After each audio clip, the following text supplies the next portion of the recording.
precisava saber o que estava acontecendo, mas eu tinha certeza que alguma coisa estava acontecendo. Oi, gente, tudo bem? No vídeo de hoje eu quero compartilhar com vocês uma experiência que eu tive com uma pessoa que eu não posso fechar o diagnóstico, mas com muitos traços de psicopatia. E eu quero relatar aqui pra vocês como foi todo esse processo, todos os sinais, tudo que eu senti e realmente compartilhar com vocês, porque eu tenho certeza que hoje em dia, se houvessem mais vídeos como o meu, muita gente, a gente estaria poupando o sofrimento de muita gente, porque às vezes as pessoas se envolvem e o modus operandi deles não foge da nossa lógica, né? Porque nós somos pessoas normais, a gente não consegue entender por que ele fez determinada coisa, ou ela. Mas aqui, na minha situação, foi um homem, né? E eu vou contar aqui pra vocês, tá bom? Então, gente, foi da seguinte forma. Eu tinha 17 anos recém-feitos, né? Eu faço em maio e tudo começou em julho. Eu comecei a me relacionar, né, com esse rapaz. Eu posso dizer mais que foi um envolvimento do que um relacionamento, né? Quando a gente fala me relacionei, comecei a me relacionar, é mais questão de comecei a me envolver emocionalmente. E simplesmente eu vou colocando os pontos, tá? E vocês vão pegando os sinais. Era uma pessoa que já era estranho porque não tinha rede social. E assim, mesmo hoje eu tenho 27 anos, então olha isso, fazem 10 anos. Ainda é esquisito uma pessoa não ter rede social, né? Eu sinceramente acho que foi a única pessoa que eu conheci que não tem rede social. E isso, né, já foi uma coisa estranha e eu posso dizer hoje, com a idade que eu tenho, né, todos os sinais, porque se eu tivesse visto todos esses sinais lá com 17, obviamente eu teria pulado fora, né, mas enfim. Então, não tinha rede social, né, o que eu já comecei a achar um pouco esquisito. E, enfim, e aí a coisa foi caminhando. E a gente não se via de final de semana, não existia final de semana. E assim, muitas situações em que histórias mal contadas, sabe? Quando parece que você olha e você fala assim, tá faltando um pedaço da história, não tá a história completa. E aí, simplesmente, todo esse envolvimento aí foi caminhando e era muitas idas e vindas do envolvimento, porque alguma coisa concreta e séria nunca existiu, né? Então aquelas idas e vindas de se ver, não se ver, e aí às vezes demorava, né? Se afastava 6 meses, aí se via depois dos 6 meses, aí mais afastamento, era uma coisa muito instável. Então não era uma pessoa que tinha uma estabilidade, era uma pessoa ao contrário, era muito instável. E essas indas e vindas e de toda a situação que eu vou contar pra vocês no que resultou, foram aí uns 3 anos. E aí, simplesmente, nesse meio tempo, eu perdi meu avô, né? E o meu avô era a figura não paterna, mas a figura masculina na minha vida. Porque o meu pai, né, sempre foi, depois que houve a separação, ele sempre ficou muito ausente, né, e até que chegou um momento que eu falei, não quero mais vê-lo, né, até que ele chegou a falecer 2 anos antes do meu avô, então praticamente sempre, né, só que nesses 2 anos que eu já estava sem o meu avô foi a figura masculina, né? Não a figura paterna, mas a figura masculina. E eu era muito próxima dele. E aí, enquanto eu estava nesse envolvimento, porém no afastamento, eu perdi meu avô. E pra mim foi um processo muito doloroso, porque junto com todo esse processo, esse emocional instável, eu perco meu avô E vários outros problemas acontecem que eu vou também relatar pra vocês. E aí, simplesmente, 3 anos depois, nessas indas e vindas, eu acabo engravidando. E aí parece que quando a gente cai numa situação que a gente não... Até tem o que fazer, mas é como se você paralisasse e falasse, meu Deus, eu vou me tornar mãe. Aí todas as coisas começam a vir à tona. Então, era uma pessoa que dizia que tinha 27 anos e eu tinha 17 na época, ou seja, já seriam 10 anos de diferença. Mas simplesmente eu descobri que ele tinha 10 anos a mais do que ele falava. Então ele tinha 37 e eu tinha 17. Ou seja, eram 20 anos. 20 anos. Então, por essa, é uma pessoa muito quiabo, né? Teve até uma conhecida minha que né, adulta e soube dessa situação. E ela falou assim, é quiabo, né? Aonde você tenta pegar, ele foge. E caracterizou muito bem isso, né? Na verdade, os 37 foi quando eu rompi o relacionamento. Então, quando eu conheci, ele tinha 35. Ou seja, eram 18, mas de 18 a 20 anos não faz muita diferença. Eram 18 anos de diferença. E a pessoa conseguiu mentir. Talvez por ter um gen que parece que não envelhece nunca. Porque essa mentira da idade foi, acho que foi as coisas mais chocantes de todo esse relacionamento. Essa mentira da idade não foi só pra mim. Foi em ambiente de trabalho. Ninguém sabia, porque quando você conhece uma pessoa, a primeira coisa que você faz não é pedir o RG, né, gente? Não é, você tá crendo que a pessoa tá falando a verdade. Só que não. As pessoas começaram a descobrir que ele não tinha 27, que ele tinha 35, 37. Então, a máscara nesse quesito caiu. E qual é a reação quando a gente vai lá e tira a máscara de uma pessoa? Eu estou dizendo aqui, não tenho laudo. Para mim é um psicopata, mas vou colocar de uma forma para eu não ser processada. Então, com grandes chances, com grandes sinais de uma psicopatia, né? Porque assim, vamos lembrar, todo psicopata é narcisista, mas nem todo narcisista é um psicopata. E aí, isso foi uma das, assim, das bombas dessa situação. E aí, o que aconteceu? Eu fiquei grávida, meu filho nasceu. E simplesmente bem aquelas coisas bem que muitas mães passam, que é o cara falar que não vai pagar pensão e a gente ter que ir atrás da justiça, de advogado, né, ou da defensoria pública. Eu encontrei um advogado criminal, né? E ele fez um acordo extrajudicial, aquele que não é tão, né? E falou, olha, você vai pagar R$500 pra ela por mês, tá? Mas fique ciente que isso não é uma pensão, isso é uma ajuda, né? Porque quem é mãe sabe que com R$500, o que a gente consegue comprar com R$500? Não sei nem se fecha uma conta de supermercado, né? Então imagina pra um bebê, fralda, roupinha, né? Que perde muito rápido. Assistência médica, tudo. E ele falou, esteja ciente de que isso não é uma pensão, isso é uma ajuda. E é provisório esse valor.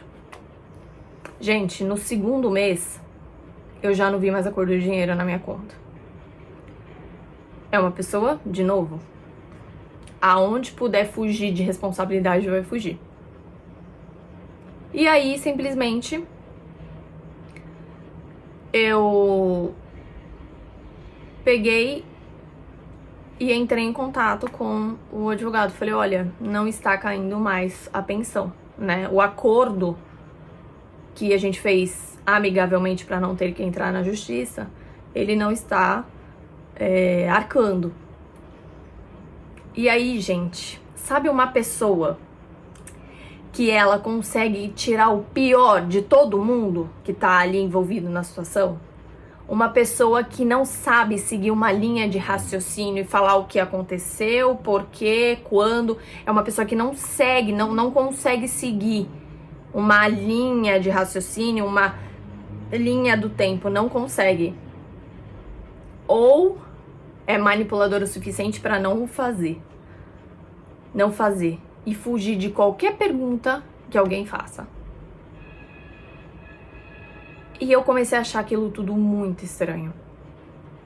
Até, gente, que teve um dia que meu filho, ele tinha, acho que um mesinho. Ou acho que não tinha nem um mês. E esse advogado convidou eu e o pai pra uma conversa num shopping. Gente, eu tava com meu filho no colo. Eu olhei no olho do pai. Gente, eu nunca vi um olhar tão frio e eu com um bebê no colo, gente, de dias, semanas, ele não tinha um mês. Aquele olhar que eu olhei ali e eu falei, tem alguma coisa muito errada. Eu nunca na minha vida me deparei com um olhar daquele. Tanto é que ele quis pegar meu filho e eu falei, deixa, eu não sabia o que estava acontecendo. Eu juro que eu acho que ele era capaz de pegar o meu filho no colo e arremessar ele, arremessar o bebê. Eu sabia que alguma coisa ali, eu precisava saber o que estava acontecendo, mas eu tinha certeza que alguma coisa estava acontecendo. E aí, a conversa não deu em nada, o pai foi embora. E aí o advogado virou pra mim e disse, Sophie, a gente precisa conversar. Eu falei, tá bom. Ele falou, vou marcar um dia pra conversar com você. E eu falei, tá bom. Gente, passou alguns dias. Eu me encontrei com ele. Na época tava eu e minha mãe. E ele disse, olha,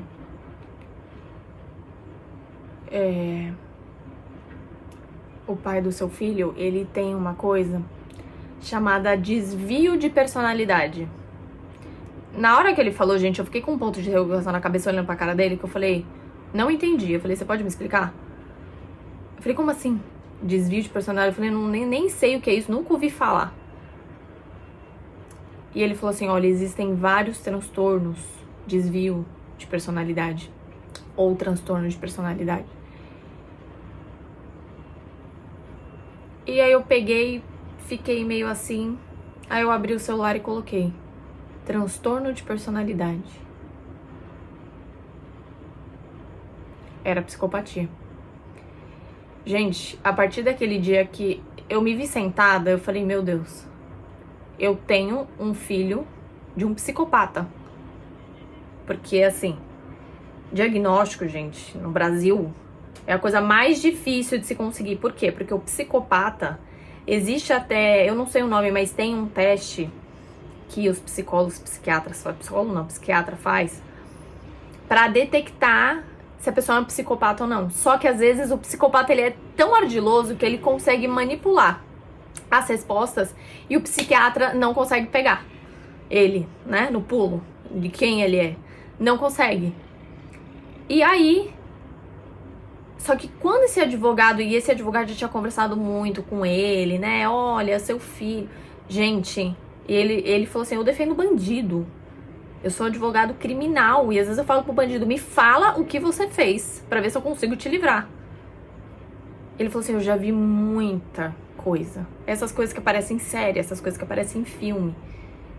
E ele falou, desculpa, mas eu precisava te falar. Porque é aquilo, gente, por pior que seja a notícia, o conhecimento liberta. Imagina eu, sabe, tipo, num puerpério, né, vamos dizer assim, com um bebê que não tinha nem um mês no colo, e eu pensando, gente, eu tenho um filho de um psicopata. E aí, o que eu fiz? Ao mesmo tempo, eu não posso dizer que era uma dependência emocional, mas quando eu tava no envolvimento com ele, parece que a cada dia era uma pessoa diferente. A pessoa que eu falei na segunda não era a mesma da quinta-feira. Parecia que eu tava falando com pessoas diferentes. E aquilo, pra quem, né, sabe, a mulher, o que ela mais precisa num envolvimento, num relacionamento, é segurança. E aquilo me trazia uma baita de uma insegurança absurda. Porque quem é que consegue ficar mentalmente saudável conversando com a mesma pessoa segunda, sendo que ela tá totalmente diferente na quinta? E eu não tô falando de diferente porque aconteceu alguma coisa, mas a pessoa continua sendo ela. Não. Parecia duas faces diferentes. E era uma coisa horrível, gente. Horrível. E aí, conforme eu falei que depois que eu tive meu filho, tudo começou a vir à tona, eu descobri que ele tinha uma família. Aliás, uma mulher. E outra coisa que eu vim aqui pra falar pra vocês, psicopatas traem, gente. Narcisistas traem. Traem. Eu não tô falando que toda pessoa que trai, ela é narcisista e psicopata, mas eu estou dizendo que todo psicopata e narcisista, ele vai trair. Então, assim... E aí... Ele... Gente... Quando eu tava grávida, ele me propôs o aborto. E eu, por vontade própria, não quis. E aí a pessoa mudou completamente. Antes estava tudo, ai, aborta. Eu falei, não. Aí a pessoa virou um monstro, literalmente. E eu peguei. E muitas pessoas, né, falam que depois que você se relaciona com um psicopata, ou você conhece, ou você fica cara a cara, a sua vida nunca mais é a mesma. Você sai completamente destruída. Eu não posso dizer que eu saí completamente destruída, porque eu também estava muito fragilizada por conta de todo o meu puerpério, né? Parto, a gravidez, tudo. Mas eu agradeço por todo o apoio que eu tive de todas as pessoas que estavam à minha volta. E teve um dia que era uma dor, era um negócio horrível. Que eu falei, parece que isso nunca vai passar. Era como se fosse um ódio do pai. Mas ao mesmo tempo eu pensei, por que ele me rejeitou dessa forma, né? Eu não fiz nada. E era uma incompreensão, era uma busca por uma resposta que eu não tinha. Até que, depois que eu soube desse diagnóstico, eu falei, eu vou estudar. E eu vou ver o que é isso. O que é isso? Até que eu encontrei a doutora Ana Beatriz Barbosa Silva. Gente, eu acho que os conteúdos dela me salvaram. Me salvaram. E aí, eu adquiri esse livro aqui dela. Mentes Perigosas, o Psicopata Mora ao Lado. Gente, tem que ser forte pra ler esse livro. Eu confesso que eu não terminei ele, mas tudo que eu falei pra vocês aqui de sinal, ela fala nesse livro. E assim, eu acho que o que me tirou grande parte do sofrimento foi ter estudado sobre a psicopatia. Porque isso me trouxe mais embasamento, mais carga pra eu ficar atenta ao que viria dali pra frente. E junto com aquele sentimento que eu falei, eu lembro que eu falei pra minha mãe, eu falei, parece que nunca vai passar. Parece que nunca vai passar. Parece que um sentimento vai me destruir, eu não tô aguentando. E eu lembro que eu olhava pro meu filho e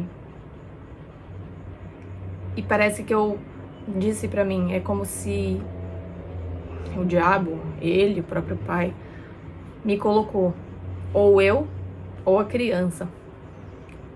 E eu lembro que eu olhava todo dia pro meu filho e falava, eu escolhi o Leão, que é o nome do meu filho. Eu escolhi o Leon, e toda vez que vinha aquele pensamento obsessivo, ai, mas você perdeu, ele preferiu a outra do que você, ai, você foi enganada, ai, você foi rejeitada, ai, você foi abandonada. Eu falava, eu escolhi meu filho, eu escolhi meu filho, eu escolhi meu filho, eu escolhi meu filho. Gente, eu falei isso pra mim todo santo dia. Até que um belo dia eu acordei e eu já não sentia mais aquele sentimento horrível. Eu tava bem. Eu tava bem. Bem. E por que eu fiquei tão bem? Porque além desse mantra, era tipo um mantra que eu tinha. Que eu falava, eu escolhi meu filho, eu escolhi meu filho, eu escolhi meu filho. Eu amo o bebê, eu escolhi meu filho, é meu filho, meu filho, meu filho, não quero saber de mais nada, eu escolhi meu filho. Além disso, eu estudei muito sobre o que a vida tinha me trazido. São pessoas horripilantes, perversas, cruéis. E não se engane, nem todo psicopata mata.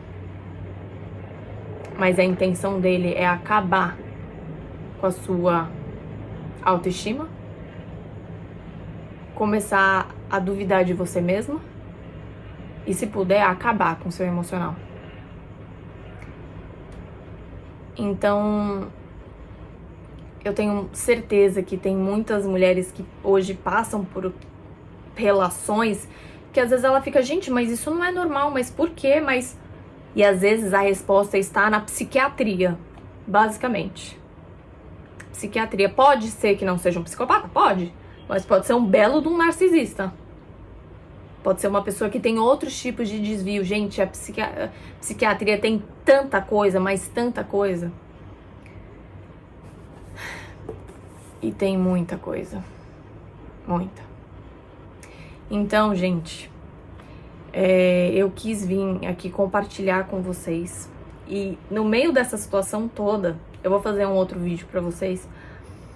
Eu passei, junto com esse caos emocional que eu passei, que eu perdi meu avô no meio disso tudo, e ainda teve um terceiro pilar.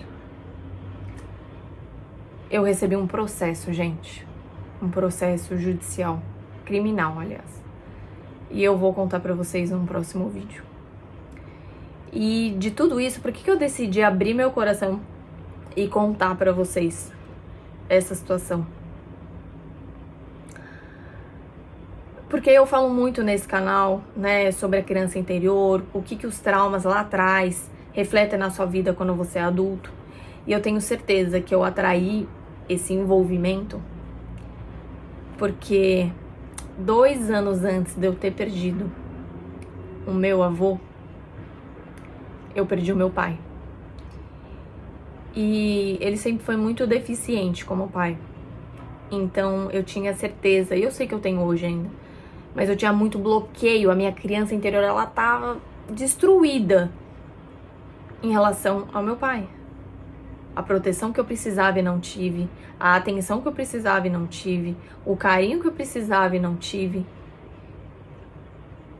o apoio que eu precisava e não tive, muita coisa. E eu era nova, né, gente? 17 anos, quase maior de idade.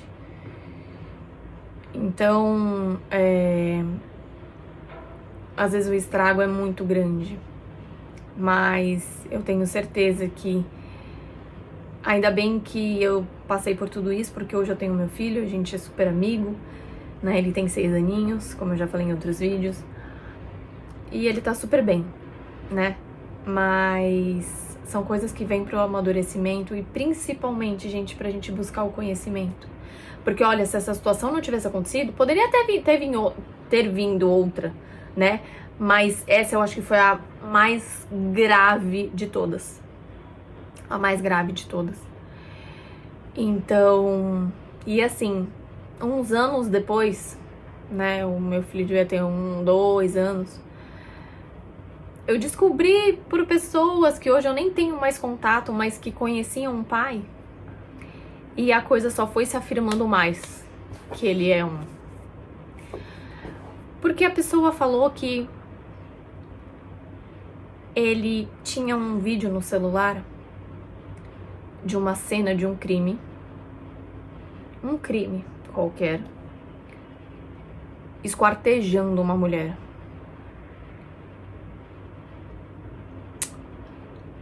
E quando a gente pensa nisso, é horripilante, né?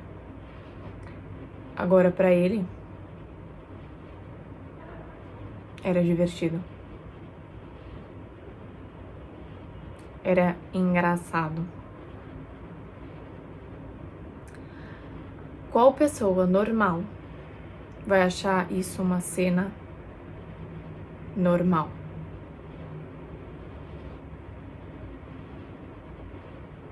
Ninguém, a não ser que você tenha algum desvio mental.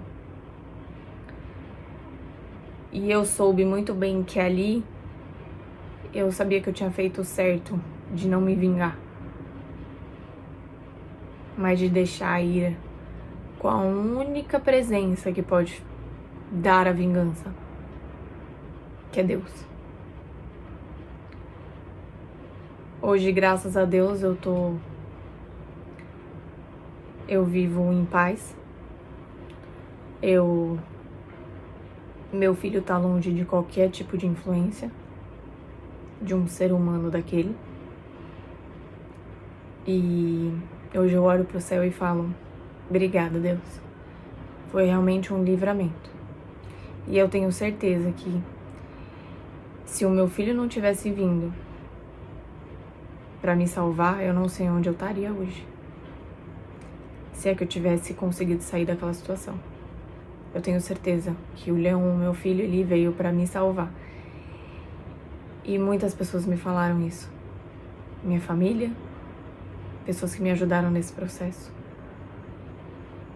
E eu fico muito feliz que eu pude dar todo o amor e todo o carinho quando ele era um bebezinho bem gordinho, bem fofinho. E que eu vou estar aqui sempre pra treinar ele. Que ele cresça um homem, um patriarca, que ele construa a família dele e que ele seja um homem de caráter. Super saudável. E eu tenho certeza que Deus tá nessa caminhada junto com a gente. Então esse foi o meu relato. Eu espero muito que eu possa ajudar todas as pessoas, homens, mulheres que estejam passando por isso. A minha experiência foi com um homem que tem esse desvio, mas eu tenho certeza que existem mulheres também. E que a gente possa sempre alertar, poder ajudar com as nossas experiências. E é isso que eu realmente espero ter conseguido passar pra vocês. Tá bom, gente? E ó, se você gostou desse vídeo, deixa um like, se inscreva no canal, que eu vou começar a compartilhar com vocês muitas experiências da minha vida e trazendo sempre algum aprendizado pra vocês. Que eu tive primeiro e quando a gente ensina, a gente também continua aprendendo sempre. Tá bom, gente?